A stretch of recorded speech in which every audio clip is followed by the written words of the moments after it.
Did you ever think you would make it? I feel I'm so close, I could taste sweet victory. I know this life meant for me.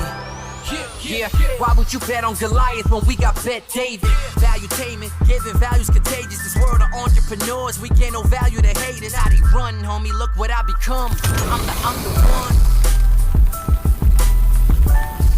All right, episode 274. As usual, we're starting right on time, 8:30. Always. And Punctual. Rob, please be respectful. But respect. I think since a lot of things have been starting late this week, I think it was appropriate for us to do the opposite, right?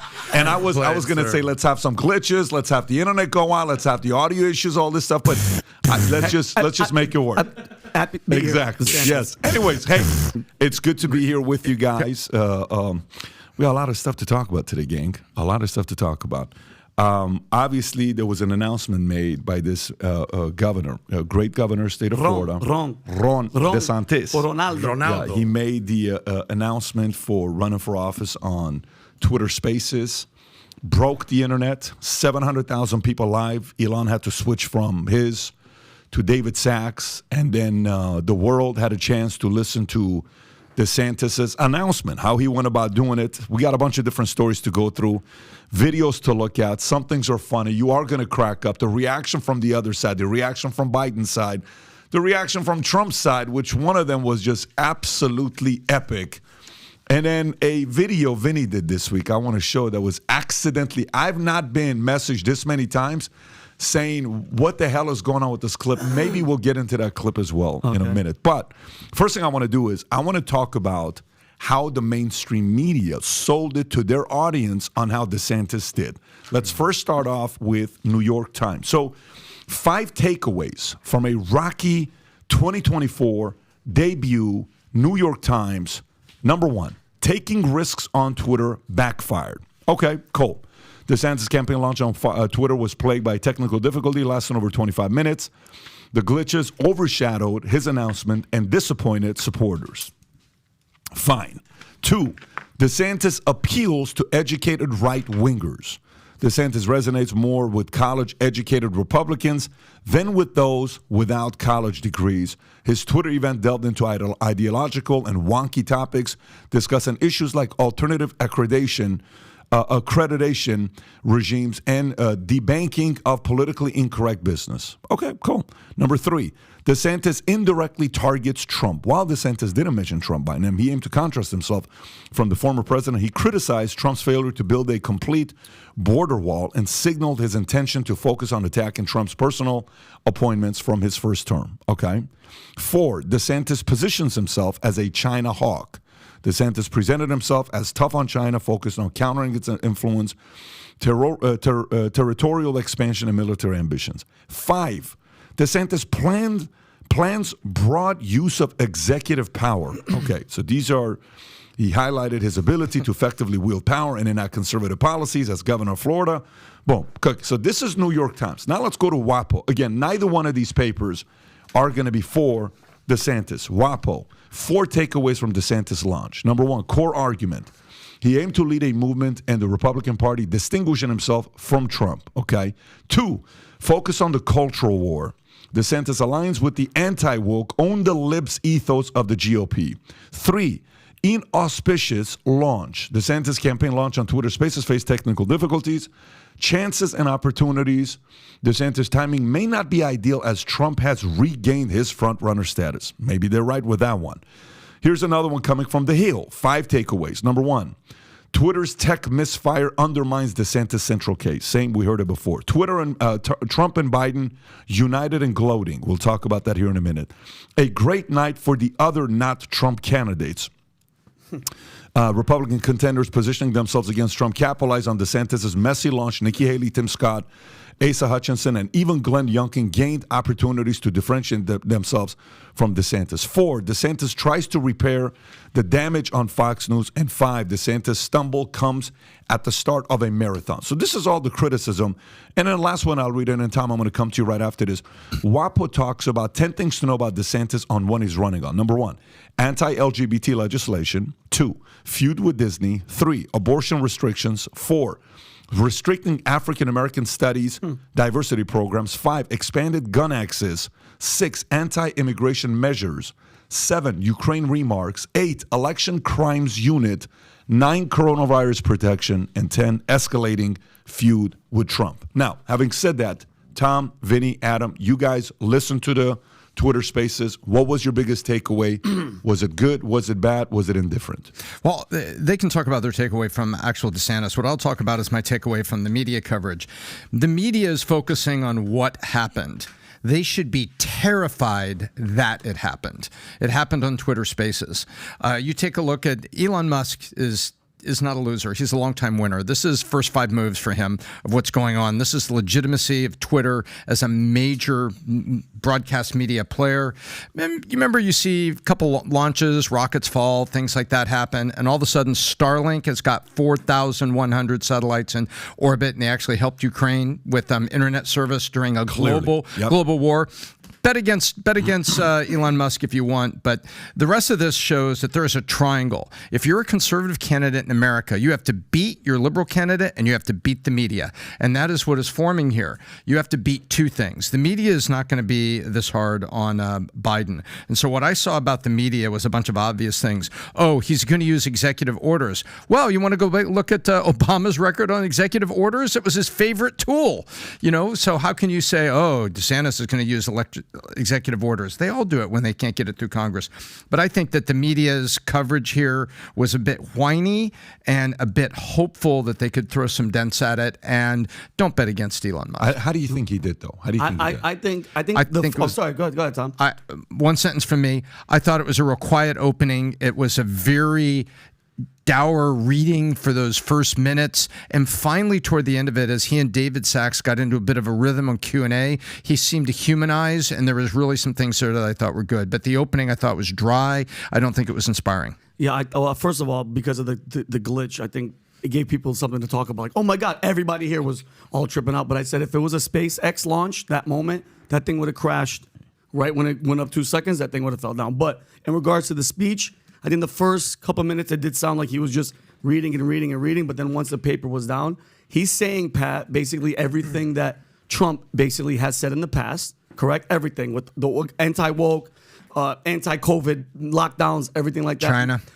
It's the same thing as Trump. So one has to ask themselves, is he going to get the same treatment as the deep state comes after him, just like they did with Trump? You know what I mean? Like, they're going to have to obviously go after him, Pat. But then what pissed me off about the media, the left, this is how you know you're doing something right for the people and for the country. The racism, they have to come at you with racism. In regard to the Twitter Space event, the Atlantic basically said anybody listening was a Nazi. If you were listening, that you were a Nazi. Vanity Fair said Ron DeSantis will formally announce. Rob, can you show the Vanity Fair one? It's pathetic. Yeah, they go, Ron DeSantis will formally announce his 2024 bid with Elon Musk because apparently David Duke wasn't available. That's basically saying Elon's a racist, which I think is BS. And if you think about it, the NAACP, the chairman, they announced a travel warning like it was like terrorism. They're like, Florida is actively hostile to minorities and people should stay away from Florida. But you know the funniest thing is, Pat? The chairman of the NAACP, Leon Russell, guess where he lives? Tampa, Florida. What kind of hypocrite scumbag are you to be sitting in Florida and say, hey, don't come here. They're crazy, but you live here. So it's hypocrite. Maybe he doesn't want the crazies to come here. Maybe so he's kind of like, don't come here. Let's just get the, He kind of wants it. Maybe He kind of wants it all to long-term himself, strategic. Man. Yeah. Adam. All right, well, I broke down this into 5 different sections, and I gave each one a grade, just to kind of make this very simple. So Elon Musk, Twitter, everything that happened there, I give them a C-. Clearly, it was not their best day. Clearly, it was not a good look. But welcome to the tech world, ladies and gentlemen. This is how kind of things work sometimes. But the reason they didn't get an F or it's not some disaster, it's like the writing's on the wall. What's the next thing that he tweeted out when he said, all presidential candidates are welcome here on Twitter? How many do you think are going to take him up on that offer? My guess is a bunch, probably not Biden. Definitely not okay? Biden. I could see people on the left. I could see RFK doing it. I could see Marianne Williams doing it. Tulsi, Gavin Newsom will definitely do it. I don't know about Gavin Newsom, but I think he would. I certainly think people on the right. I think at some point Trump's going to succumb to this. At the end of the day, all presidential candidates are most welcome on the platform. Thank you, Elon. as far as DeSantis goes, I think this was actually a good thing for him. Because if there's one thing that DeSantis is a policy wonk, and he knows his stuff. He's very technical, and he knows all his stuff. When we met with him, it was very robotic and sort of systematic, and politician. That's who he is. Politician. You talked about, which I think is such a good point. I actually don't think it's politician. No? I don't think he's a politician. No. And I'll come back to Okay, that. okay. You'll All see right. why. But I love what if we can give the essence of, I think, your message to DeSantis is that the gladiator metaphor is that win the people, win your freedom. And I don't think he's there yet. I think he's going to win over smart, college-educated, Rhino, MAGA, even those types of guys. He hasn't won over MAGA or the people yet. So he gets a B. Trump, he gets an A. He gave a response that was hilarious. People say all the time, Trump is so funny. No, I think he's entertaining. Yeah. I think it's like watching a car wreck sometimes. I'm never laughing out loud. Yeah. This was legitimately funny, and I got to give him credit where credit's due. His marketing team puts together this whole thing, which I'm sure we'll play. God. Hilarious. A for that. We'll play that. Biden, A-. Simple. He put a message out. He said basically, hey, click this link. It actually works. Donate. He raised millions of dollars. Boom. That was it. Smart. And then last but not least, my fifth one is the mainstream media. They got a B-. Why? Because they look good on paper. You know, it's kind of like the Lakers in 2005. They looked good on paper when they played the Pistons, but then they got their ass whooped. And I think that's exactly what's going to happen here. Is that more and more people, more and more candidates are going to come to Twitter and not go to mainstream media. So those are my grades for the 5 major players in this matter. PBD. And Pat, can I ask you a question though? Like, they call the deep state's the deep state because they run deep. Like, you don't think they're gonna figure out a way? They have to stop. They're probably going crazy because this was such a successful thing once it came on after the glitch. Because once, in the future these glitches aren't gonna happen. What do you think is it like, Pat? They're gonna have to kind of try to stop this because you get to hear this raw. Nobody's editing. It's not. Because journalism is dead, if you ask me. It's up to you to find the truth. This is just the truth. You're just hearing the person raw. Do you know what I mean? You mean they're going to have to stop it because what? They're worried The truth, that... because we're getting real-time information that's not censored, it's not biased, it's not Fox, it's not CNN. It's just you're listening to the person, you're getting it raw, they're just giving them the platform. Well, and Elon mentioned that during the Twitter Spaces, that this is the future. Instead of doing town squares where a few people in your town can go and sit down and talk to the candidate, now anybody on the globe can speak to the candidate. This is the global town square. Digital town square. So I'm thinking like that. They have to be going crazy right now because they're like, oh, God, we're getting, legacy media, all these people. Now this is like raw, right in your face. Nobody's biased. It's just talking to the person directly. Yeah, right after the thing was over with, I posted the following, okay? My biggest takeaway from the whole thing. I was listening to it on the plane.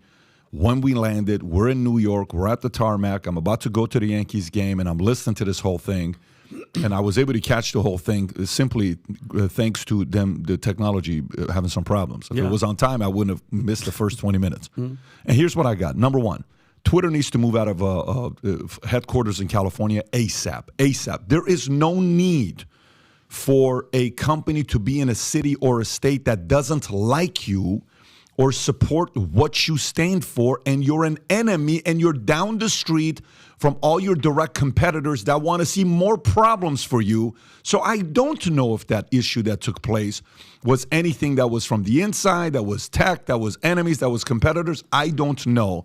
All I know is Twitter needs to move to Florida or Twitter needs to move to Austin, Texas. One of those two. Obviously, Austin makes more sense because he lives there. But imagine if he actually says, I believe so much in the governor being a president. Imagine Elon Musk making this announcement. I believe so much in the governor being the president of the United States that we are making an announcement that we're moving the headquarters of Twitter to Miami, Florida. Imagine that announcement to show the kind of support for the governor, something like that. By the way, if I was DeSantis, I would have negotiated that. Mayor on of the call. Miami, Mayor Suarez would say, "How can I help?" Exactly. That's what he would respond. Shout out to Fred Number Suarez. two, credit to Biden and Kamala's marketing campaign. Immediately, they responded and they posted a link. I don't know if you have that. That said, "This link works. This link That's so works. smart. Hurry up and go donate." So smart. Guess what? Great job to their marketing team. Exactly. To their marketing team, not to Biden, not to Kamala. To their marketing team. This is exactly what you're supposed to do. Let's see how many likes it got. It had to have a lot of likes. 121,000 likes. Okay, that's great. So people go there, contribute. 13.8 million I views. love it. This is the right move as an enemy, as a competitor. Capitalize off the mistakes of the opposition. 3, whether this becomes successful launch or not for Ron DeSantis, this is the future. So, by the way, for me, a part of the call I listened to when they were making an announcement, all I thought about to myself was, in many cases, Rob, if you can go back to the other tweet, in many cases, it was almost as if Musk and Sachs were selling Twitter just as much as they were selling DeSantis. Mm-hmm. And if I was even to put a ratio of what that was really all about, I put 60% DeSantis, I put 40% Twitter. The selling of it was, this is the direction. I didn't see it as a form of an endorsement. I saw it as a form of we are here, we're the future. That's kind of how it was sold. So kudos to those guys for what they did. By the way, I don't know who came up with the idea and who sold it to the other person, but whoever that did sell it to the other person, respect to you, brilliant move. And Pat, you wouldn't say, though, at that point, because of that move and that first time, and that they wouldn't be like voting for DeSantis, Elon, and they've made it clear. They've spoken. If you speak sign language, yeah. They've given plenty of signs that they don't want to vote for Trump. At least Musk has. We don't want a president above 70 years old. We don't. Want, he's made it very clear. You're going to say. You're trying to say something. Trump has called out DeSantis. Yeah. I'm sorry. He's called out Elon Musk before. Yeah. Okay. You want Elon on your side. By the way, David Sachs. What's his role exactly at Twitter? David Sachs is probably Musk's most trusted advisor and friend. Right-hand man. One of the most. Absolutely. So David Sachs, I was very impressed. One of the things I like about this guy. And I think he needs to get more involved. He is pretty active, but I think he needs to get even more active. He's calm, he's poised, he's a great host on a call like this.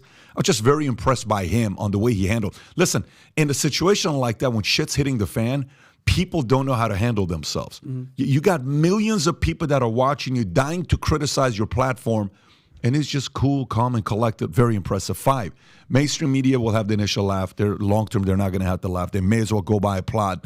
They're going to be, their cemetery's coming soon. Rob, if you can pull that up here for people to see. Amen 6, to that. DeSantis was reading a script. I kind of think that's boring. Agree. Sell me the dream. Tell me a story.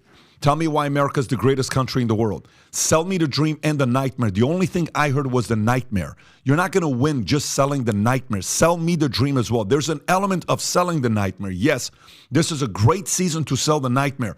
But tell me what's going to happen if you're in there. Let me tell you, our dreams are going to become a reality. We're going to talk about the dream language. 0 dream language on the call at all. 7, Trump needs to schedule his next Twitter Live as soon as possible. I think it'll be the biggest one in the history of Twitter. I think it'll be 5 times bigger than this one. I think before they do Trump's, they best do it outside of the state of California. They better do it in a place where the servers and the state is backing them up. A place to do it out of would be Texas, because Florida is obviously going to favor DeSantis. Texas is going to be a little bit more moderate between DeSantis and Trump. 8, Musk was just as big as a star as DeSantis was. I made that point already. 9, he told one joke about the congressman's license plate from Kentucky, and it was actually a decent joke. Mm-hmm. The reason why I like that is because this shows you can tell jokes. Mm-hmm. You can be witty. Do more of it. You only did it one time in an hour and 15 minutes. If you can tell, maybe increase it. If I'm talking to the guy, I'm going to say one joke every 10 minutes, okay? Try to break the ice or make people laugh or be witty once every 10 minutes. And once every 10 minutes, maybe once every 15 minutes, self-deprecate yourself a little bit. Once every 15 minutes. That's a basic rule. One joke every 10, 15 minutes, one self-deprecation thing every 10, 15 minutes. You sound too perfect. 10. Vinny, by the way, you open to being his comic coach? 100%. For DeSantis? You need some help. I will do it in a heartbeat. Okay. There's a difference with the audio-only format versions. This kind of it's easier to lose the audience when you're doing something where I can't see your face. Mm-hmm. You got to tell stories. Storytelling matters. Tell a couple stories. Don't just go, here's what we're going to do. Here's what we're going to do. No. I would take 20 of all the policies that he has, okay? 20 policies. And I would have my team around, and I would have 5 to 10 stories under each one of these policies to say, let me tell you about Marianne Jones. She lives in Tallahassee, Florida. When I was meeting them, she was 32 years old, single mother with 2 kids, and here's what took place.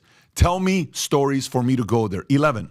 Rob, go up. At the end, he showed his edge, which I freaking loved. The fight came out a little bit. It was good. He was competitive. Americans love a competitor. And then super slow start, but a great, strong finish. And last but not least, man, I applaud these guys for doing this. This was a big risk. To be the first to do this, it's a very, very, very risky.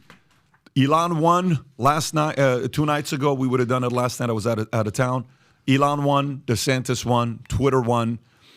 Digital media won. Mainstream media got destroyed. You know what they look like and sound like? Here's what you look and sound like, just so you know. I know you don't know this. It's like that group of arrogant elite kids in school that went to the parties from the rich families, and they would laugh in the way, ha, ha, ha, ha, ha, ha. You sound like a moron, qualified moron, insecure, shitless, because if, God forbid, mainstream media gets destroyed and you don't have a teleprompter, what the hell are you going to do without a teleprompter? What the hell are you going to do without those writers? In this space, there is no teleprompter. You have to be able to collect and talk, give your thoughts, opinions, host, banter, be wrong, risk screwing it up, and none of those things do you guys like, most of you. There's a few of you guys that do a great job. I like Tapper. I like Feud, the guys out there that are doing what they're doing. I agree. But for the most part, mainstream media, you got maybe 3-5 years. If you're lucky, 10 years. Numbers came back the other day how, it went from 2016 was 70% of people watching cable to now it's 40%. 40%. Wow. A drop that massive in 7 years. What do you think the drop's going to be in the next 3 to 5 years? Because here's how a drop goes. Drop goes like this. You're here right now. You haven't yet. You know how you go up the Viper or whatever these rides are on Magic Mountain. You're like, and then you're barely coming down. And then everybody, and then boom, it goes. So they're here right now. It's about to go. And everybody screams. Everybody screams. Except these guys are going to be crying because they're not as tough as they act like they are. What's this here? Oh, shoot, I got to do my sponsor read. By the way, what a great sponsor read to do because we got a lot of people on. Let's go. And these guys got a good one here. So, Dimitri, I met this guy. He invited me to go to his event. Went to his event. He runs a YouTube channel for what do you call it? For the business they're in. I was about to joke about it, talk about plumbing because I did the joke on plumbing. It's not plumbing. Hey, listen, roofing. Pat, every 10 minutes, self-deprecate, tell a joke. Let me tell a story, Pat. Knock. I got to coach you up, buddy. Let me tell you. That was just a technical drop out there. So Mario, I'll tell you the joke before I give you the sponsorship. Mario sends me a text message saying, Pat, we need this video made for an ad for this guy and all this other stuff. And Mario's about to get on a flight, and I send the video to Mario. I wish I could even show you guys what the video was. If you see this video, I think I was with him. We almost need to show this video. So you know what? I'm going to do this to get these guys because I like what this guy stands for. Okay. We're going to do this a little longer than usual. Mario, if you can send this video I sent you where you lost your mind on the flight, calling Sam and Karina, everybody saying, why did you get the ad wrong? Yeah, you told me this. What is this all about? I told you guys I give you specific direction, man. If I wish I have it. I was with you. Yeah, I was with you. If Mario's listening to it, he has to tell. Oh, there it is. Okay. This is the one. Is this the one? Yeah, so this is a roofing conference. Rob, you have to play this. It's a roofing conference? It's a roofing conference. This guy, Dimitri, is a stud in that space. He's crushing it. He's got imagine having a roofing YouTube channel. You got almost 100,000 subs. It's a niche, roofing, 100,000 subs. So Mario asks me for this. If you can play this. Are they Florida-based, Pat? What their business model is all across the country. So this is why I kept thinking plumbing at first because I was the joke. You're talking the joke. Yeah, I got you. Rob, do you have it or no? Yes, give me 1 minute. It just went to my computer, not my phone. So okay, I can send it to your phone as well if you want me to, man. This is a little too funny here. And so how did this meet happen, Pat? Who? So they got this guy Dimitri reached out to. I have to do this. I have to show this first before I do the sponsorship. Okay. I gotta get it too. Rob, if you got it. Vinny's getting antsy. I want to see. Just Vinny needs a new visualize roof. this. Mario's on a flight. He has to get the sponsorship. Okay. Over to Dimitri's camp. and he's taking off to go see Barbie in Arizona. Yeah. And I'm sending him the wrong video. Oh my God. And he's On saying purpose. On purpose. He's saying the guy's name is Dimitri. It is a roofing conference. 2,000 people are going to be there. Yeah. Okay. And talk about, you know, the economy, the challenges, all the stuff that's taking place in the marketplace. Okay. And give a message about how, you know, we're going to help address some of these issues. Rob, is it coming through or no? It's just taking a second because it's a large file. It's It's a not video really file. large. I It's only love 20 some how seconds. Adam goes. No, Vinny's we I'd be moved like, Rob over to hurry the up, 'cause Twitter Vinny's- server. Vinny's about to what go could through the go roof, wrong? but at least Dimitri's company can fix it. You know what I'm saying? See how that worked? Rob, how much longer? So if you're doing that, I'm just going to go sponsor because this is taking a little too long. Yeah, if you want to read the sponsor, Okay, I'm just gonna trying read the to get sponsor. it. Anyways, listen. When we first moved to Texas, to Dallas, okay, you have it right there. Go for it. If you want to make it Okay. bigger, watch this here. Watch this. So imagine, don't play it. Yeah. So the guy's name is Dimitri. Got okay? it. It's roofing. Okay. Okay. And I think it's in Orlando. Okay. And he gives some dates. The dates he gives me specifically are February 26th or whatever. Listen to the dates I give. Okay, go. Go ahead and play this. Hey, Patrick Bay David here. Cannot wait to see all of you guys on February 30th at Joseph DeSantis Underground Plumbing Conference. I know a lot of you guys maybe had a rough year. Some of you guys are trying to raise money. Some of you guys cannot make it through the pipes. Whoever you are, I look forward to seeing you at Orlando February 30th with Joseph DeSantis. If you're not yet registered, you still have time. I'll see you guys there. Oh Take care. my God! How and Mario's So in the Mario's airplane. calling everybody. His plane's taking off. Listen, I'm trying to get this video. The guy's, who's Joseph DeSantis? It's not on February 30th. What is this my underground plumbing God. conference? Oh my- Anyway, so that's why I thought about plumbing. Let me go back to the sponsorship. Okay. So we moved to Dallas. First 5 days, we make the mistake of leaving our cars outside. We have no clue what happens in Dallas. And so I got my 750, I got my Suburban, I got all the cars parked outside. That's a regular day. Next thing you know, warning, hail. Yep. I'm like, okay, Oh, no. I'm just going to be fine. It's going to be hail. No, not just hail. I'm looking outside the window. Golf-size hail coming down. I come outside. The 750 BMW looks like somebody did a drive-by with like 50 Uzis. The whole, I'm like, is this crazy? Then a guy knocks on the door. Hey, I think you need my help. Why? What do I need your help with? Your roof is jacked up. Your car is messed up. This is what we do for a living. We come to places like you, and you need our help. Anyways, eventually we end up spending $148,000 on the roof, okay, to fix it. Thank God we had insurance, but we still had to cough up $40,000. We have to spend money fixing the car, which was a mess. And what Dimitri does with this company, Directory, you get to go on there and try to find any contractors you want in U.S. and Canada. Okay. So imagine Uber for U.S. and Canada for contractors right here. Find the perfect pro for your home backed with our $20,000 guarantee. So all contractors are pre-screened and vetted by a multi-factor vetting process that includes business sustainability evaluation, safety or code violation history, background checks, market references, reviews online, presence, and more, whether it's roofing, solar, flooring, plumbing, HVAC, or a multitude of other services. Directory is the place where you can find what you need for your home improvement projects. And with guarantee, it's going to be done right for you. Again, $20,000. The link will be below.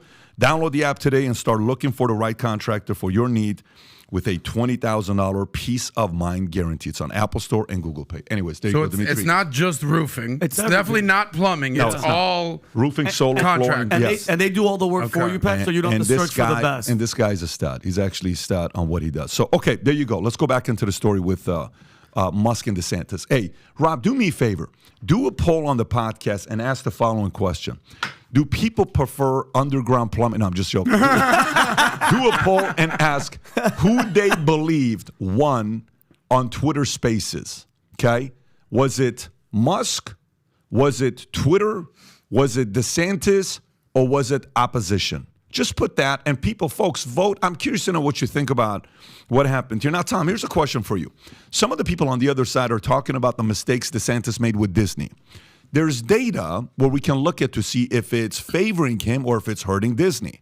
Was this a good thing for DeSantis to go after Disney at a time like this? Or is this something that Bob Iger is doing because he needs it, like you were talking about off podcast? There's a little bit of everything going on there. So if people were listening to this, just listen objectively to when DeSantis on Twitter Spaces said, it's not fair that Disney has their own way and doesn't pay taxes while SeaWorld, Universal, and the others are paying taxes as all the wonderful tourists come to Florida to enjoy themselves and go to these theme parks. He made that point. And remember, Universal, that's owned by another media giant. So the other media giant saying, damn straight, I'm paying my taxes. ABC, and Disney are not. And so there is an angle there that was very truthful that said, hey, I'm trying to even the playing field up. And they're trying to make it sound like, oh, it's because of woke things. However, Rob, if you can go find a Disney stock chart and just go back 6 months, just click on Disney stock chart 6 months. Bob Iger rolled into town right after Thanksgiving. Remember that it was right after Thanksgiving. Our hero is back. It's like a Disney movie. Here he is. And he immediately started laying off people. He announced that they were changing some things that were going on. Remember, they raised parking rates and stuff, and he was trying to change some of the pricing at the theme parks. But Bob Iger has his hands full, and I believe this controversy is helping Bob Iger move the dialogue that's on his desk, which is fix Disney. So take a look here. Go back 6 months. Right there, you had a little pop-up where you had this ramp that ran up to February. That's called the "We're glad our hero is back," and the Disney goes from 85 to 110. But now look, since that point on February 2nd, Pat, look at that. It's a trend line down. It's gone up, down, but it's heading down. It's because Bob Iger has not been able to write. By the way, from 110 to 85, that's not good. Go from 110 to 88. Tom, if we can, I don't want to cut you off. If you go to Max, what I want to Disney's the first stock I've ever owned in my life. My grandmother bought me stock when I was a kid, and I've had it forever. If you go back to, I think this is pre-COVID, I want to say, go back to the high point. I think it hit 180 at one point, October of 2020. So even during COVID, it was at 181. Right. Maybe you can tell the full breadth of the story of what actually happened since COVID. Because this woke agenda with Bob Iger and everything that's happening with DeSantis is a 6-month story, year story. Mm-hmm. But it's really a 2-3 year story of what's happening with Disney. Correct, but it's our hero coming back. Remember, Chapek was trying to stand behind the scenes. The former CEO. He was behind the scenes. He was supporting a woke agenda, but he was not at war with DeSantis. There had been some words like, hey, buddy, we may need to talk about your tax thing. The war really started between Iger and DeSantis. And DeSantis is just saying, hey, Disney, you need to be just like Universal, just like SeaWorld, just like Animal Kingdom, all this stuff. You need to pay your taxes. And you had a benefit, an economic benefit called economic development that all cities do to attract business. And DeSantis is like, I think 50 years of economic development benefits is enough, and I'm going to take it back. And Iger is out there trying to address profitability, but now he's talking about this because it's the blame game. He's got something to blame. He's got something to blame, man. It's not my fault. He did it. Bingo. It's Ron. Ron did it. They did it. If it wasn't for Ron, this would have never happened to us. That's what Iger's saying? That's kind of what Tom is saying. But Benny made a great point. Which Disneyland was closed and which was open, making Disney money during COVID? Yeah. Florida was open. Yep. Well, so Chapek and Iger and the Disney shareholders owe a little bit of a thank you because there was millions of dollars of EBITDA that was created because Disney was open and California was closed. We all know Iger is brilliant. We all know Iger is a genius. We all know Iger is on the list of top 5 executives. I'd say top 10 executives in the last, he's probably top 5 executives in the last 40 years. Who do you put ahead of him? I only think about a couple names. And I'm not talking founders because he's not a founder. I'm talking executives. So you can't put a Jobs or some of these guys. Tim Executive. Cook. You got to put Welch as a 40. You got a few names, Exactly. but I don't even know if I put Welch ahead of him. I think Welch was, for this guy to buy and negotiate all the deals and get guys like Jobs to agree to sell. That's not normal to do that. I think Bob Iger has to have a meeting with his wife, with his family, with his kids, with his close friends, with the people he respects the most, who will give him sincere feedback if he hasn't already had this meeting. And guess what, Bob? Get in the ring.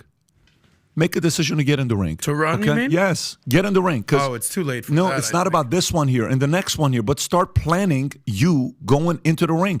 It sounds like a guy that's itching to fight these heavyweights, but he's doing it from the outside. And he's a if little you, scared. If you read his book, The Ride of a Lifetime, he talks about it, that he was sitting with Murdoch, I believe. Who was he sitting with? Murdoch or one of those guys, Roger Ailes. Yeah. And he was talking about the fact that he has asked, are you going to run for president? And he's like, I told him no, but I was thinking about running for president.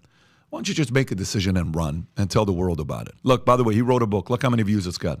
Look how many reviews it's got. Wow, 22,000 reviews right there. I mean, that's a 3-year-old book, 4-year-old book that's doing that well. So it's going to be interesting to see what happens, because DeSantis now has clearly, intentionally picked his enemies, and Disney is one of them. He's making it very clear. One of my enemies is Disney, woke.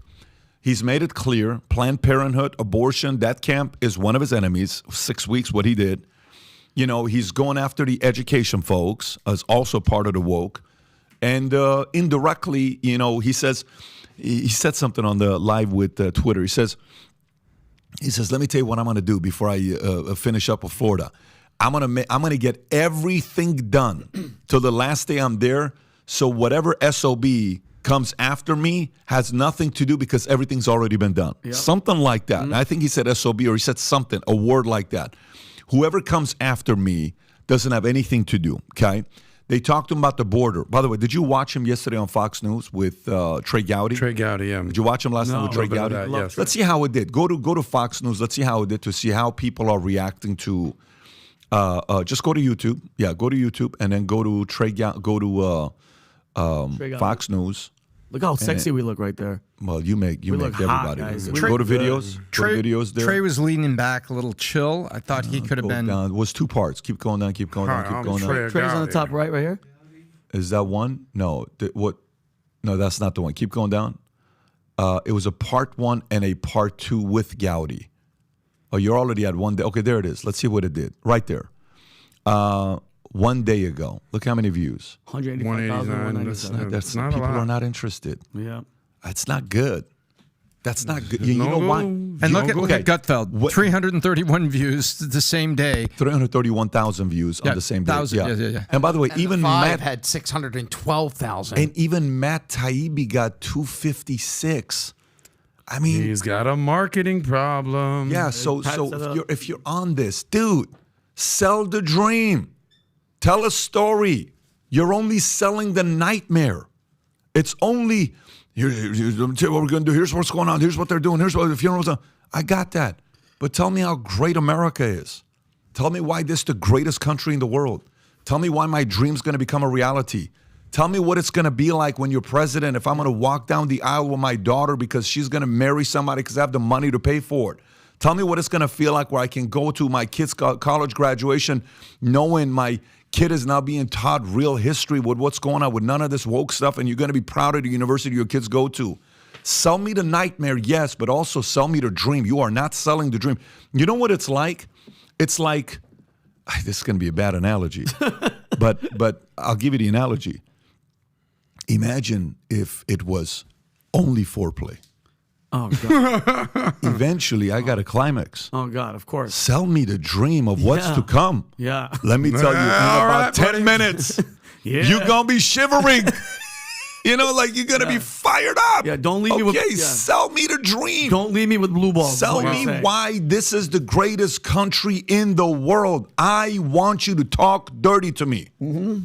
That's what I want, okay? Because the guy you're going up against, he's talking dirty to your girl. And you got to do that. That's what he's doing. You know who the girl is in this situation? America, the voters. Yes. I'm a bag America. Man, yes, what the voter wants to be sold the dream. Yep. And then you got to come through with it. Good. You sound like you got excited. You sold me the dream, Pat. I gotta raise my flag right now in America, right here, brother. But here's the thing. I don't think this is why he is going to take your advice, because if you just listen to the words that come out of his mouth, this is what he said. In his Twitter Spaces thing, he said, governing is not entertainment. He said, I'm not here to build a brand or to virtual signal. Build a brand, Trump, virtual signal, Biden. All right, he's like indirectly calling people out. He says, merit must trump identity politics. He used the word He Trump. didn't say Trump's name, but he said it in a different context. Yeah. He said, we must look forward, not backward. But basically, he's not here to be a marketer. His whole thing is that he's all about competency over lunacy. And Whether that's a winning message or not remains to be seen. I fully agree with you. By the way, he needs to talk a little dirty. You know who's like that? You know which position in the White House works if you have a position like that? Chief of staff. Chief of staff. Yeah, exactly. That's it.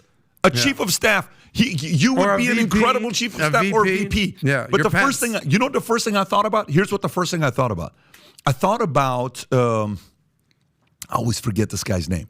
The chief of staff that was there for freaking God knows how many years. Reagan, Bush, everybody. One of the most powerful men. The book Kai and I read together. James Baker. James Baker. I think about Jim Baker. This guy reminds me of a Jim Baker because he's such a badass. DeSantis is a flipping badass. Do not get it twisted. The guy is a BMF. He is so serious about the mission. Yeah. So serious that it's like always, boom. Yeah. Right? That's the mindset of a soldier, chief of staff. That's a mindset of a general. That's the mindset of a governor. Yeah. He's governing. But when you want to go become a president to win 50 states, you kind of have to, you don't have to win 50 states, but you understand what I'm saying.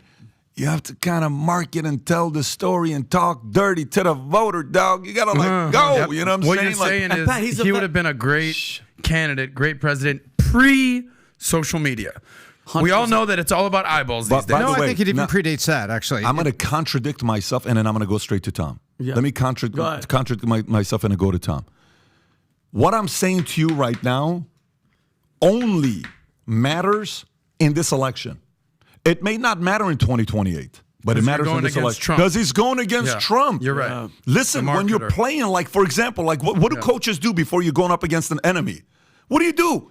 You sit there and you call plays on how to play defense on Michael or how to play defense on Kobe or how to play defense on LeBron. You double team him. You go over here. You got to make sure the three-pointers, we got to get him here. Defense, we're going to play this and step up. Don't give him space. That guy, just so you know, whenever he wants to shoot a three, let him. He's a 29%er. That guy's a 41%er. You got to step up close to him. Don't give him space. He's always moving. So you got to have the strategy based on your opponent. Your opponent is a run and shoot offense. Mm-hmm. Your opponent is Hollywood. Your opponent is a marketer. You got to sell the dream. Now, what I just said to you, he goes against Biden, that's irrelevant. It's irrelevant against Biden. Yeah, I Nobody agree. cares. Like, the strategy changes immediately once he goes against Biden. Fully agree. Yeah. So the only time it matters is your opponent today. That's what I'm saying. Yes. And back, but you were just really quick. I know you want to go to Tom, but you were talking about his stories, and he's a veteran. We're veterans. How many stories do you have in the military? Be honest, Pat. From crazy to girl to whatever. We're going to spend the rest of the podcast that's what about I'm saying. those stories I'm saying, but right Pat, now. exactly. Look at his All face. of a sudden, I haven't heard shout out to one Felix. Military, like, you got the stories. I know he's done some crazy stuff. Make yourself like. I can't tell some of them. No, I know. But what I'm saying, let me tell you the story about my. Don't throw me under the bus. No, but Patrick, what I'm saying Greatest is, pranks of all time. Yeah, but Pat, you know what I'm saying about him? Like, PBD. I want to see the human side of this. Let me guy, tell you one quick story about my Lieutenant Colonel Peacocks. All right, my guy. It's my number one guy. So him and I, we used to go to this club every weekend in Tennessee. He was actually not a club. Tom, tell us. Go ahead, Tom. No, we're talking about. We're exactly right. We're talking about practice. Right, and we're talking about the way he said it, I thought it was AI. We're talking about practice. Not a game. Practice. Practice. We're talking about practice. Tom, I will buy you a beer right now if you know what we're talking about. We're talking about practice. What coach not was he talking about? What coach? What coach? Give me the player. You get it. He's got 1,000 wins. What coach? Give me a team. Give me a player. Give me what am I talking about? He said it 14 times. Touch. We're talking about practice? Not a game. Post-game interview. Don't, Rob. Are you talking put about? Put it away, Rob. Don't look that way. Post-game interview. Basketball Rob, player. put it away, guys. Oh, basketball? Basketball? Yeah. Oh, no. You want to get it? No. AI. I'll give you initials. AI. Allen Iverson was talking about Larry Brown, but it's okay. Brown, Go ahead, Tom. We're talking about. No, what you were talking about is we're talking about DeSantis. No, you're basically what we're talking about is sales. We're talking about sales. You have to sell that dream to the people. Ronald Reagan's sell point was America is a shining city on a hill. Obama's was about hope. It's morning in America. These were the themes that great presidential candidates were conveying so that the average American could grab hold of that and say, I see what you stand for. And then when you're talking about your policies, that's the how. But there's got to be a dream with it. John F. Kennedy, the F stands for Fitzgerald. His grandfather was John Fitzgerald, and they called him Honey Fitz, and he was legend in Boston. You know what he used to do, Pat? He used to go pay a coal company to borrow a truck full of coal, and he would roll up his shirt sleeves with the suspenders, driving around Boston, waving to people, and they would say, "Honey Fitz, what are you doing with the coal truck?" He says, "I'm personally taking coal to the poor," because people were freezing. And he drove it around all day. Now, the punchline is the truck was returned full to the coal company at the end of the day, but he was driving around all day doing what? Connecting, and he was selling. I'm taking coal to the poor. And so that angle of politics, being able to sell and sell the dream, is as old as door-to-door campaigning from the days of Honey Fitz, pre-television. And so this is nothing new. You have to deliver something. I mean, when it absolutely positively has to be there overnight, that's FedEx. Great campaigns, great marketing. This is where DeSantis has to go. And showing yourself that, hey, you're the smartest guy in the room and you're the chief of staff is not the path to the heart of the American voter. Yeah, I don't know, man. I just feel like he's got to win the vote. He's got to sell the dream. He's got to woo the audience. He's got to get up there playing like Lenny Williams. Well, like you were talking about like, Gladiator. Girl, you know I love you no matter what you do. And it's just playing. And he walks up. Dun, dun, dun, dun. I hope you understand me. He's got to play some Smoke. He's got to play some Jodeci, Phenom. He's got to play Phenom. He's got to play, Jodeci. Let's get it on. Yeah, he's got to play Let's Get It On. He's got to sell the dream. Wasn't that Barry Sell White? the dream. H-Town, knocking the booth. Well, that would be that. He would get the Houston vote. Yeah. He'd get the Houston Good vote. love and body rocking Ron DeSantis all night long. Imagine if that happens. Oh my God. Pat, Okay, you said this. You said this in a live event with Giuliani. Sell me the dream. You said, and dude, I'm telling you right now, there's something lacking in the marketing team. I'm telling you, bro. Look how fast Biden and them were like quick. A team was like, "Yo, put the link. This link works." Boom, boom. DeSantis, I don't think has that, bro. You know what's the great quality of a great marketing person? What? In situations like this? Extremely sarcastic, funny, witty, quick. Yeah, that's the key. Timing. You can't. That skill set, those things right there. Yeah. Like you got to put a job posting looking for people who are witty, quick, funny, sarcastic. brash. Yeah. What? Yeah. Yes. Come Bring on. it. Quick. Bring And it. then quick, while you're watching, quick-witted. he should say this. Yeah. He should Do say that. this. Let's Do that. post this. Yeah. Tweet this. Yeah. Retweet this. Yeah. Make a video doing this. Like, for example, look, show Trump's video, Rob. Please. Show Trump's This video. is so good. I got to give credit where credit is due. Obviously, Trump didn't come up with this. Oh, yeah, Somebody on the team did. But again, kudos to the But he'll take credit marketing for it. He'll team. take credit. I did it. It was all me. And then Pat, He was editing all night, Yeah, by the of way. He course. was the one editing and coming He did up. all the voices, and by the Pat, way. I sent him one too. I don't know if you saw the one. Rob, I think it's the rocket on Twitter. Yeah, no, it's this one he's talking about. Anyway, so this is Go what ahead. Trump's response to The Ron Twitter space. DeSantis' Twitter space And with it Elon. shows who's on, Dick Adam? Can you Cheney. say So who's good. on there? You got Elon Musk, you got Ron DeSantis, you got George Soros, you got a Klaus Schwab, you got Dick Cheney coughing the whole time, you got Adolf Hitler, you got the devil, and you got the FBI, That the was federal. too funny. What did what did our buddy say the other day? Sebastian Gorka, the federal Fascist Bureau of Intimidation. Exactly. was- So they're Hi, on the everyone. call with Elon. Welcome to our Ron DeSantis Twitter space. Hello? Is my microphone working correctly? George, can you just wait while we... Hello? Can you hear me?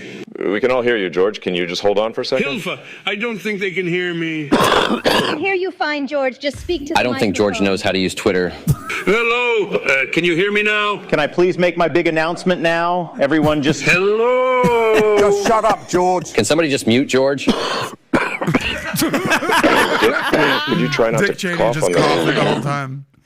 Okay, so how are we going to take out Trump, you guys? Guys from the FBI, this is not a private call. This is a public Twitter space. Everyone can listen in. God damn it. FBI leaves the room. FBI's gone. Anyway, guys, Wait, we wait. invited everyone to this Twitter space so Governor Ron DeSantis could... Everyone just shut the hell up so I can make my announcement, okay? You go, girl. Wait, the devil is gay? So what? Everyone in this call is gay. I happen to know every single one of you has a secret gay lover in your closet.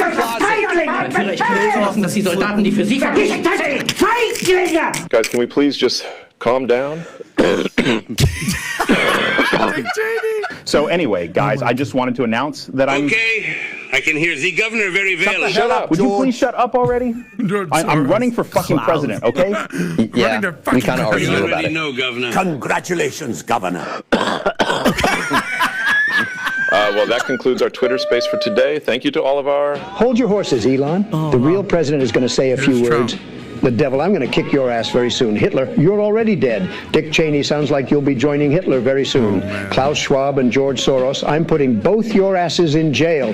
And Ron DeSanctimonious can kiss my big, beautiful 2024 presidential ass. Trump 2024, baby. Let's go.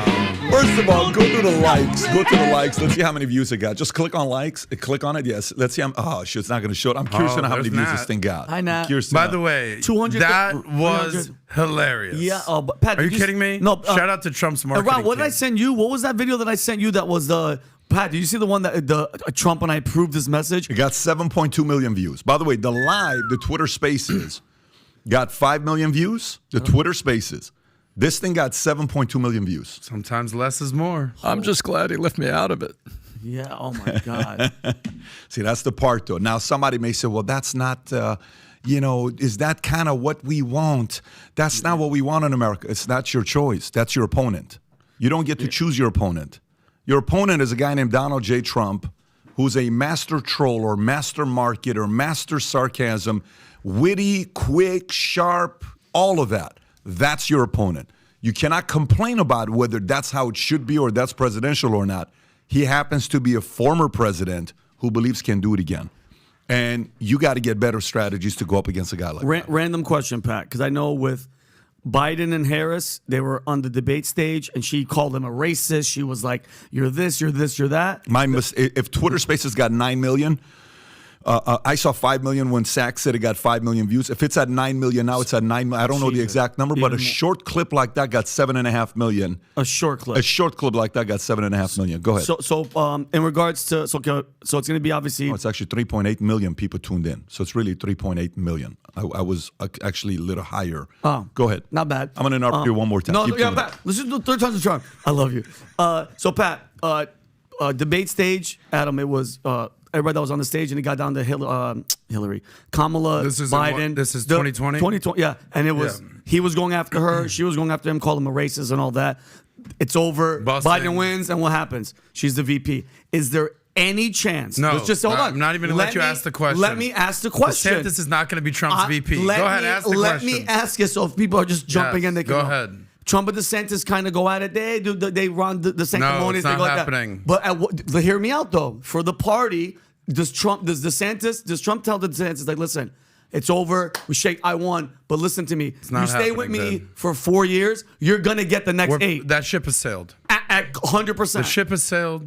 It's gone. What do you think, Tom? After you go down this path, zero chance? Zero chance. I don't think it's zero, but I think this is a lot different than a group of people that are going after each other on policy, maybe getting a little personal, and then they all gather together to sweep up the votes at the national convention. That's the normal way it works, but I'm with Adam. I think in this case, the ship is sailed. Plus both of them are not favorable among women. Women do not like Trump for the entire grab her by the, and then the adultery stuff. Say it, Rob. I'm not going to say it. No, Thank you. the yum-yum. And then Ron DeSantis with his abortion the 6 stance. week thing, I think both of them need a female to be their vice and presidential candidate. And Rob, Great point. If you had to pick a vice president for Trump or DeSantis, who cares? I think Trump goes Carrie Lake. I think DeSantis goes Nikki Haley. I agree 100%. If they win. Today, I agree with that. You got to think about Tulsi, guys. Got to let it. Touch it, Tom. Go ahead. I love Tulsi. She was awesome.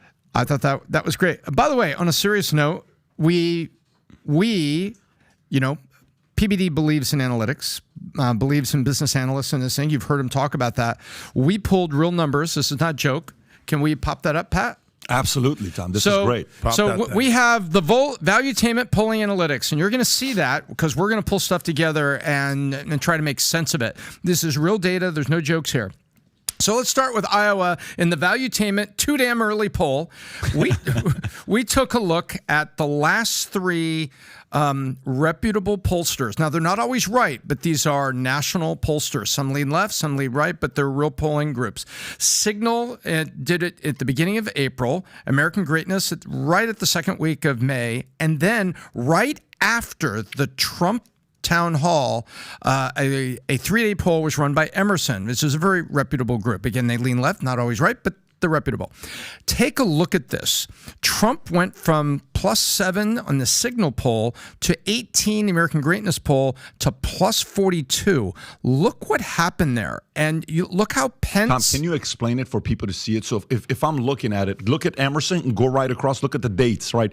519 through 522 shows Trump 62, DeSantis 20, Pence 5, Haley 5, Ramswani 2, and it says Trump is now up 42. So go across while Tom is explaining this. Go ahead, Tom. Yep, and then you go to American Greatness. That poll was taken 2 weeks, about a week and a half prior. Trump was at 44, according to American Greatness. DeSantis was 26, and Pence was 4, and Haley was 6, and Ramaswamy.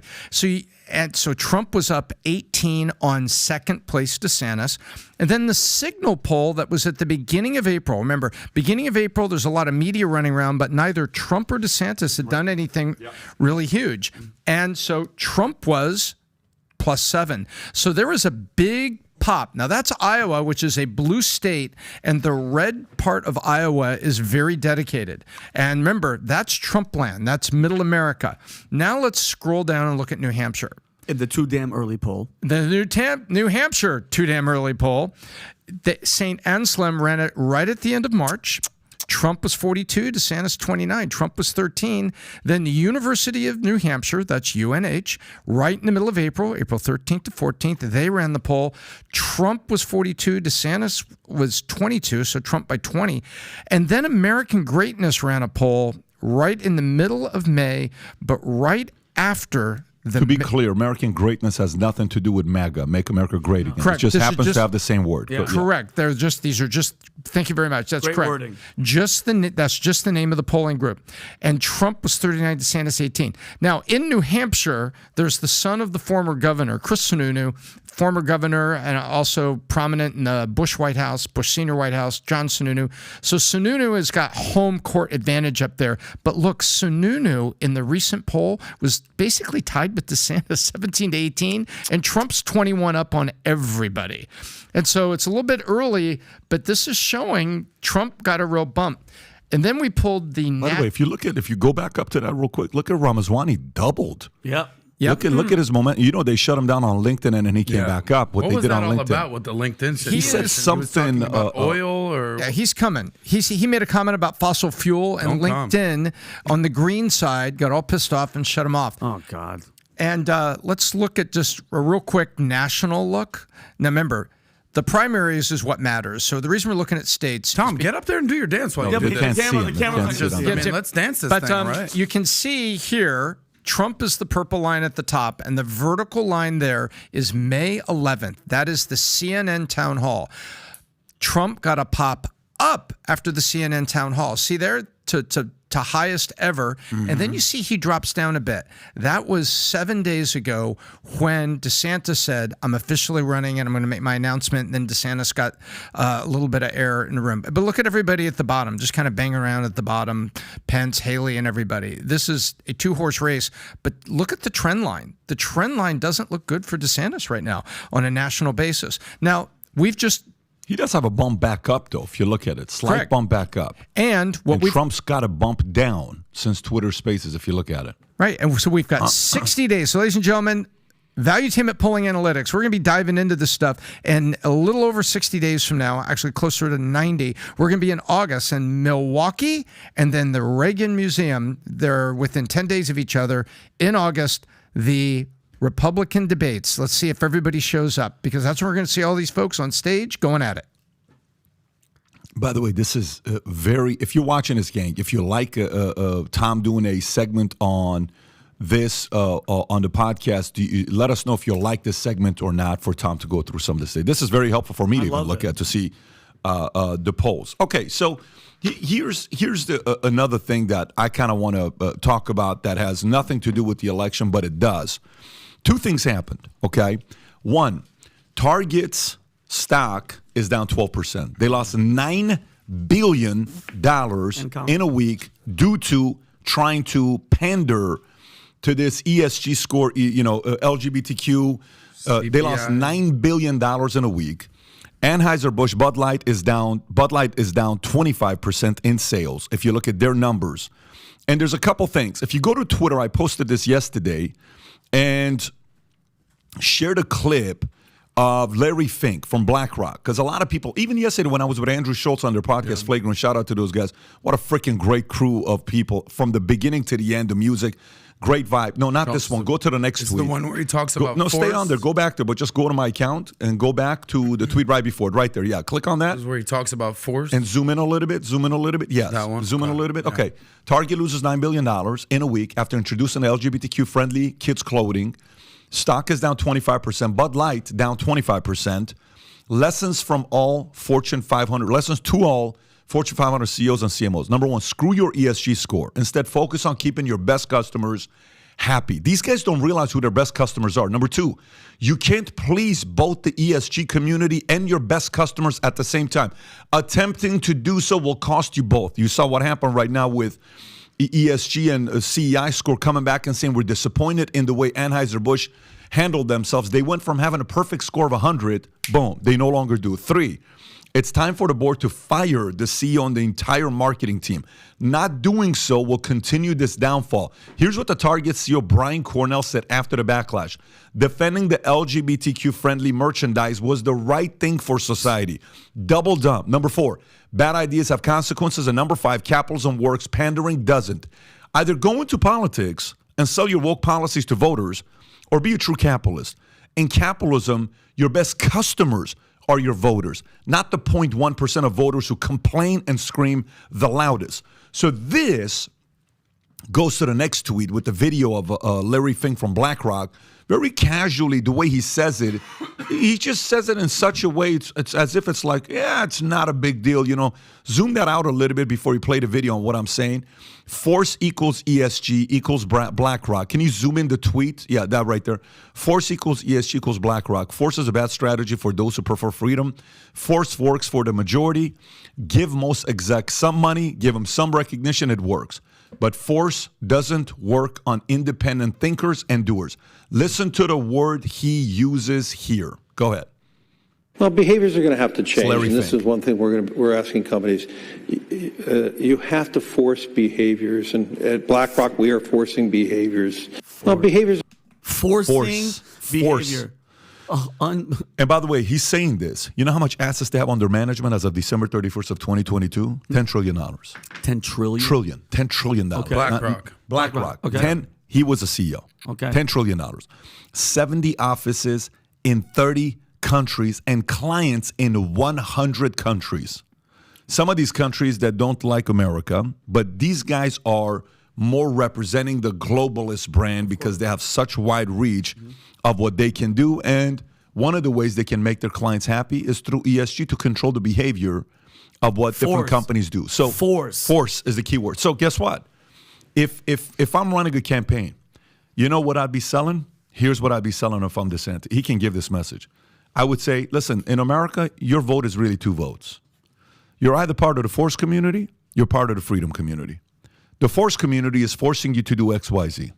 The freedom community is free. The force community is doing this. It's force versus freedom. America wants to be free. Don't force certain agenda to my kids in school where we don't want our kids to learn this stuff. That is force. We don't want you to do that. Americans, by choice, by DNA, are freedom fighters. The establishment, their favorite word is force. And very rarely do you hear them use it that publicly. In this instance, he used it very comfortably. Yeah, and Pat, in regards, not to shift, but since we're on the Target situation, first of all, shout out to all the Americans that are going against all this shit, all this push. Dude, think about it. They lost over $9 billion in 7 days of their company. That's freaking amazing. Shout out to all the Americans that are sticking up for that shit. The Budweiser thing, I could care less. North Face did something with some outside drag queen. They're getting backlash. Pat, I just sent this clip to Rob, on Instagram. David Harris Jr. pointed it out on Instagram. A guy's inside of Target, Pat, holding he's like, hey, to one of the employees. He's like, hey, what's going on with demon stuff? And you know what the employee says? She's like, I don't believe in God. I believe in Satan. And I don't think it's. Can you show that, Pat? This is an actual Target employee. These are people that work at Target. Look at this. Yeah, both. You support it? Satan and pride. You support Satan? Mm-hmm. What's God going to think of that? I don't believe in God. Wow. So you think? Did you need help with something? You support the propaganda that's targeting the kids? There's nothing targeting kids. It's all over kids' TV shows. It's all over. They're targeting the kids. Kids can choose to wear whatever they want. Do you support the sexualization of kids through pride propaganda by corporate? Sir, is there something that we can help you with? I'm just asking people questions. What about you, sir? Do you support I'm not this? answering any questions, but if you're here to cause any disturbance in the store, I'm just asking questions. Do you work for Target? Disrupting. Do you work for Yes, Target? I do actually. Where's your name tag? I am the undercover loss Not prevention. undercover anymore. Okay. So I'm just asking questions. So do you support this satanic propaganda? I'm not like she answering does? your questions. What you need to do is you either need to leave the store. God will judge you guys. Okay. God will judge you. I mean, I can't. You won't if I don't believe in it. That's the theft protection, prevention people that are just walking around. Yeah. Pat, besides the company. Is this real or is this a... No, that's 100%. She works at Target. This is not an act That's like trying to get a video to go viral and piss people off? Nope, he's holding the camera. If this is real... It's real. That's Pat. It's so what's the problem exactly? No, Adam. Here's the thing. Well, no. If it's real, it is a problem. I'm saying, what do you think the problem is? In general, and I've said this before. There is a blatant attack on the youth and the kids. We care. The American public, a majority of us do, but it's like these people, like he said, are forcing this shit on us. Kids, they have no chance. I don't. From TikTok brainwashing them as children, from in the schools to this woke gender chop off. It's okay, and like it's an attack, and it's like, bro, I'm happy that we're standing up, but they're not even hiding, bro. They're not even hiding anymore. Evil is in plain sight, and I mean, we have to like nip that shit in the bud right now, bro, because it's getting out of control, bro. These people work. They not only push it, they have employees that are like this. I hear you. 1,000% on a corporate level. Yeah. This lady's making $12 an hour. I don't care what her ideology is. She's lucky she has a job at this point. You know, the guy coming in, he has a point. I get it. Yeah. But the whole holier than thou, God will judge you. It's like, dude, I'm working at fucking Target making $12 an hour. I don't need to be on camera answering your questions, Adam, Bill. my thing is... So I'm with you. Yeah, mine is deeper But like, than let's that. not make her the poster child for what's happening No, she's not the poster here. child. What I'm saying, mine is going deeper. It's like, bro, if the company itself, Target, That's and all where these I'd like companies to are going focus. in a meeting, Pat, nothing gets posted on Valuetainment unless Mario, everybody goes, okay, we're good. Post it. For Target to say, okay, this designer, demon, Satan loves pronouns, gay, tucking underwear for children. That is and then, the point. That's one point. That's but the point. Even if they're hiring people that are like that, come on, bro. It's like, when is it going to stop?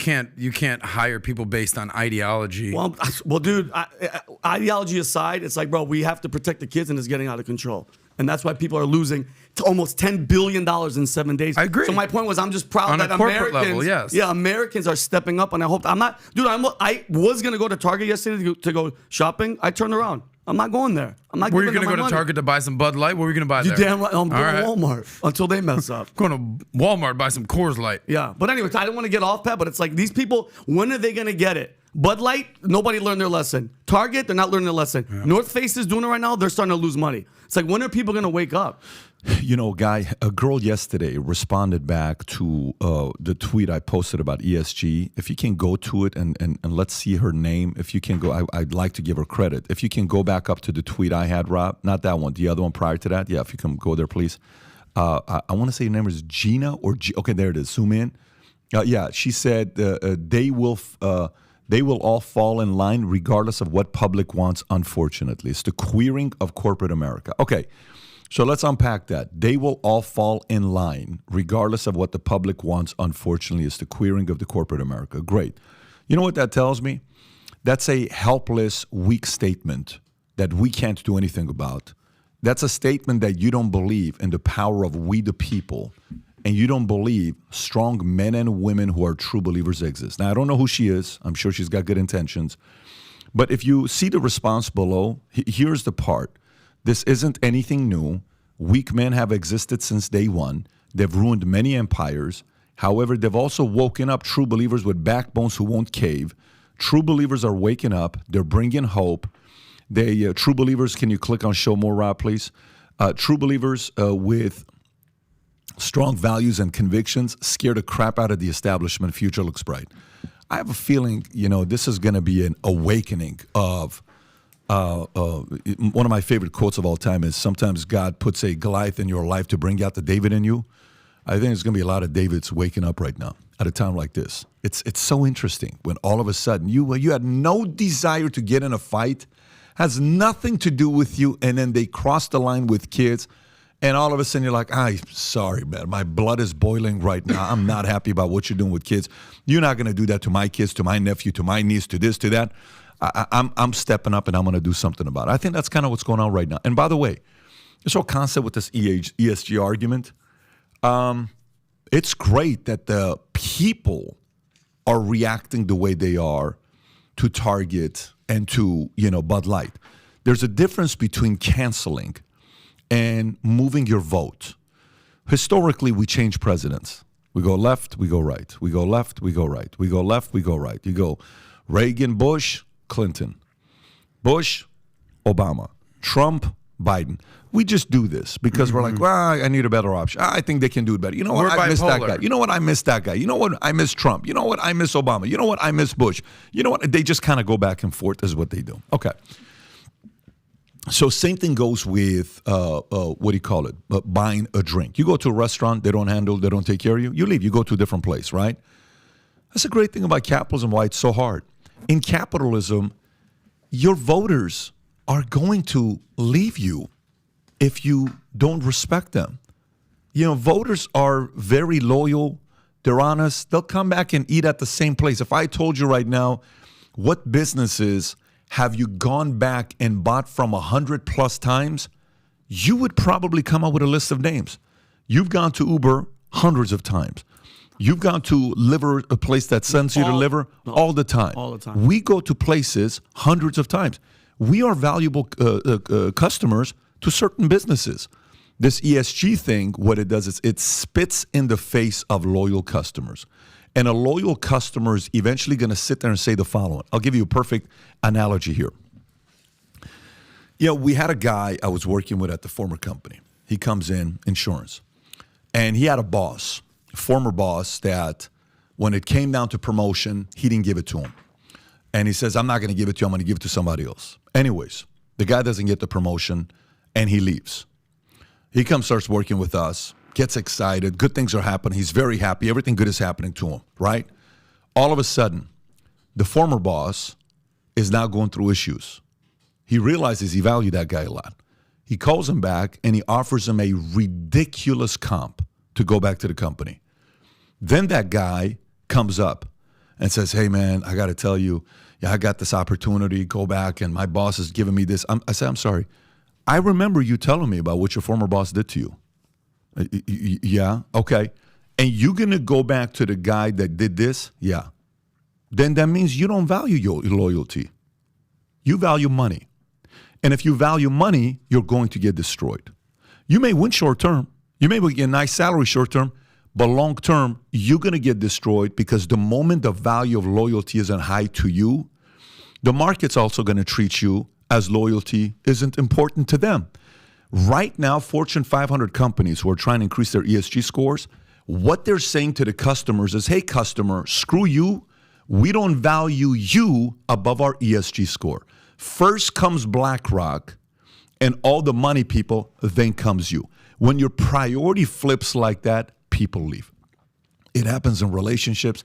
It happens in small businesses. It happens in friendships. It happens in brotherhood. It happens in siblinghood. It happens everywhere, and it's happening to these guys. And this is why I love capitalism, because it's so freaking honest. Straight up. If you forget the basic rule of your customers, you're going to get screwed. And that's exactly what's happening to these guys. That's all I can say about ESG. So keep doing it. Keep pandering. Keep trying to please both guys. You know who you're going to lose? Both of them. Then you're going to be there by yourself. Oh, I was hoping to get the girl and my best friend. Life doesn't work that way, bro. You went and hooked up with your best friend's girl.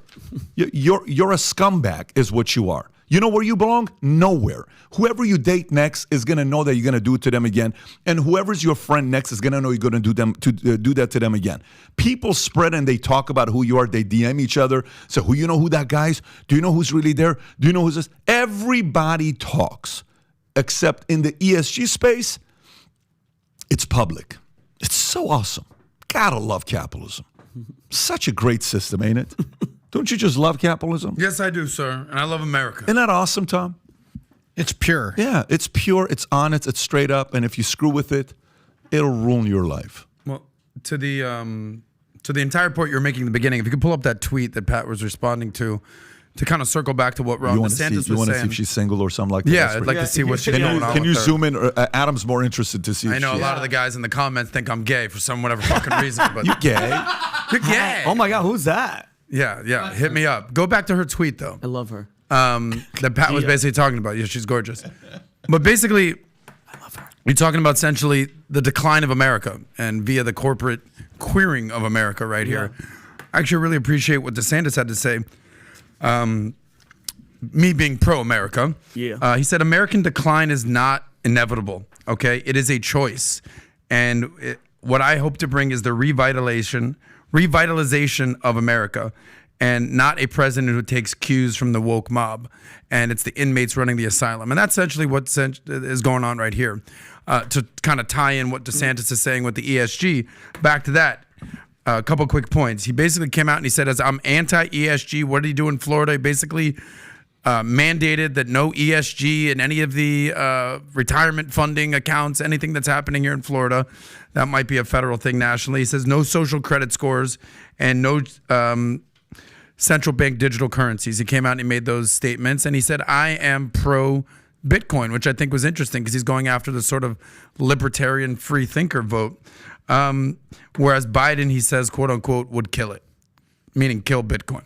Well, in Florida, you were just at an event for Miami Bitcoin and event, yeah. And Mayor Suarez also says he's running for president. Apparently, whispering, talking about that, not exact whispers. He's been a proponent trying to bring Bitcoin to Florida. So there's a unified voice there about Florida supporting Bitcoin. Bitcoin, not shitcoin. Yep. This is the moment of silence where somebody has to say, let's go into a prayer real quick. And, Vinny, Heavenly Father, we'd like to pray for Dylan Mulvaney. We'd like to pray for Vinny Mulvaney. We'd like to do a quick... Pat's low-key constantly thinking about Dylan Mulvaney because his son is Dylan, one of his sons. So funny. Who's like the best, I'm gonna slap awesome, you upside your head if you even put that thought in my head. You were the one that brought it up the first time. But because your son is such a freaking stud, it's like offensive to the name.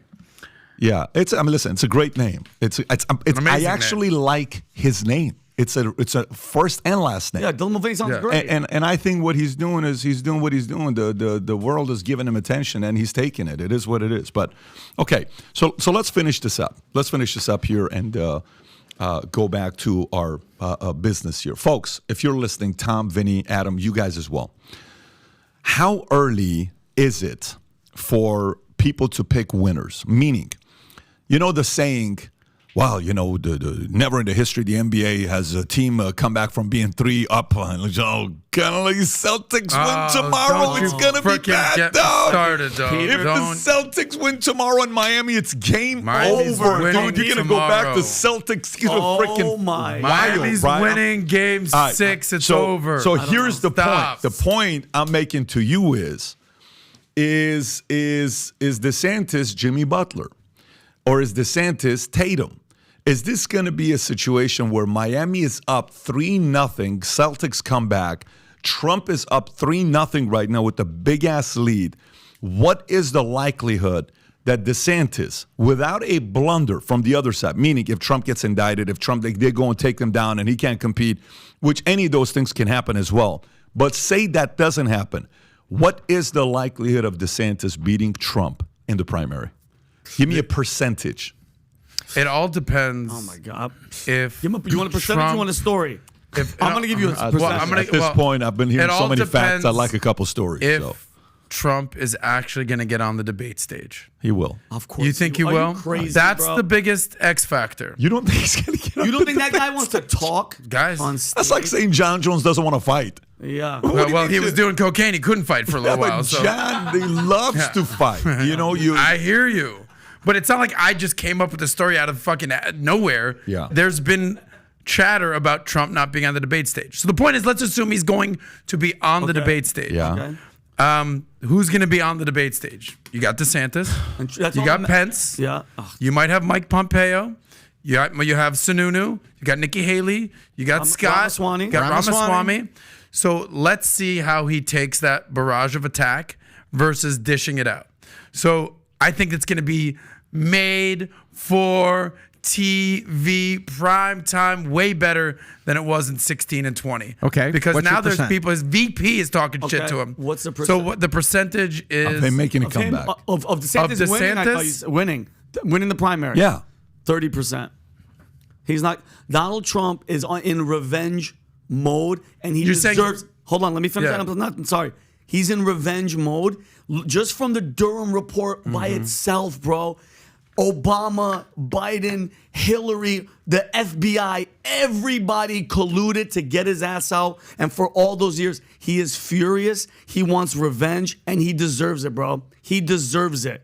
That's it. I think he has a 30% chance unless he does some outlandish shit. Trump is looking for fire. Rob said this yesterday. It's Don versus Ron, 2024. Donald Trump is gonna win, bro.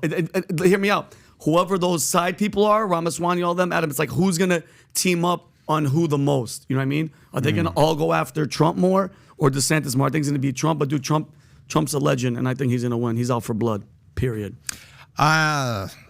I'm kind of a student of political history, and I went back and I looked, and I saw there was a time when Mike Huckabee, for almost 2 months, it's a done deal. Mike Huckabee's going to be the nominee. It's a done deal. Or Scott Walker, Wisconsin. Remember that? Yeah, not as long as Huckabee, but yeah, you're correct. There's moments where, wow, Scott Walker, this is going to be the guy. This is done. This is a done deal. It's going to happen. Or Jeb Bush. Never. And then I'll show you a time where there was 3 weeks where Condoleezza Rice led all candidates. So they're in the traditional elections. There tends to be time where these things pop up like this, and for Huckabee, for Walker, for Condi, and you think, wow, there's our candidate. It's over. This time, and I love saying this because this is what Silicon Valley says about the economy all the time and about new companies, right, Pat? This time it's different. But I do believe this time it's different. I'm at DeSantis has a 33% chance of getting the nomination. That's where I'm at. Good number, Tom. And the reason I think that is it's not impossible, but there are so many things we've already talked about today, I won't list them, that he really needs to learn. And being an astute political intellect about the things that America needs on policy, he's got that covered. But that's not what the people that are out there hurting from inflation, hurting from things they want. And Trump is that guy. And Trump has got the evidence behind him. He's like, listen, I'm not this bombastic guy. Look at what I did and look at what I did with China. Was I right? I mean, the thing that Trump can run on a simple campaign slogan, a dream for America, but also, was I right? He could say, I said I had nothing to do with Russia. Was I right? Yep. I said that China was dangerous. I should push them economically. Was I right? Yep. I said that the southern border needed a lot of help and I didn't get the full wall built because they blocked me. Was I right? And so that's pretty powerful. Now, what he can't walk away from is this very, very, the offensive side where you have key parts of the voting blocks that like women, educated women are like, gosh, they just can't get around that. But I think right now it's 33% for DeSantis. Intellect aside, I don't think he can become the politician he needs to be to win the mob. Well, I'm a Vegas guy. I say I don't trust Pew, I don't trust Quinnipiac and all this stuff. So I just quickly check the odds. You have to trust those guys. I say because they got skin in the game. And take a guess who is the current favorite from Vegas. Take a guess. Biden. Current favorite of everybody? Everyone to be president. Biden. Okay, Biden. you're going. What do you think? Biden. I think Vegas has probably got Biden by a little bit more than Okay, knows. then who's number 2? Trump. Okay, then who's number 3? Ron. Okay. Ron for Ronaldo. By the way, you said 33%. You said 30%. No, I said 30. You said 33. roll the dice right here, buddy. Joe Biden is the favorite, 6-4 odds. So what is that? 66%, give or take. Yeah. Donald Trump, 12-5 odds, which is about 40%. 12 divided by 5. Ron DeSantis, 25%. Yeah. That's where it is. And then it falls off a cliff. And then you got RFK, Kamala, Michelle, Gavin, Nikki. So it's a three-legged race, three-horse race. Joe Biden at the top right now. That'll obviously change once there's a clear Republican nominee. Right. Trump and DeSantis, 25%. That's where Vegas puts him right now. They got Tucker and Pence tied at 50-1. Yeah. Tim Scott. Come on. Hillary Clinton's even on there. That's actually not a bad buy. That's actually not a bad buy. Believe it or not. What, Hillary Clinton at 80-1? No, you know why that's not a bad buy? Because she never underestimate a ambitious, lazy person who is willing to do anything and everything it takes to get to the top. She is the ultimate lazy, ambitious person that wants to be a president, and very deceptive, very strong. She can move a lot of different things for that to happen. Go a little bit higher. Look at Michelle Obama ahead of Newsom. Tied with Newsom, but ahead of Nikki Haley. Yeah.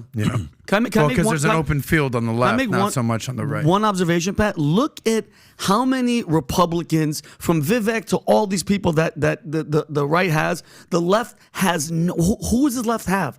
Robert Kennedy, okay, I get it, but then Kamala, they have nobody. He's not a else, bad bro. candidate. That's what I'm saying. No, that's what I'm saying is, look at the pool. Look, Where's how Vivek many people on this? the right has? The left is just barely hanging, bro. Wow, Vivek's not even on that list. Where's Vivek? Vivek's not even up there, dude. What do you mean? Bill Maher is 150. Kanye West is ahead of Vivek. They missed him. Yang, Joe Rogan, Yang.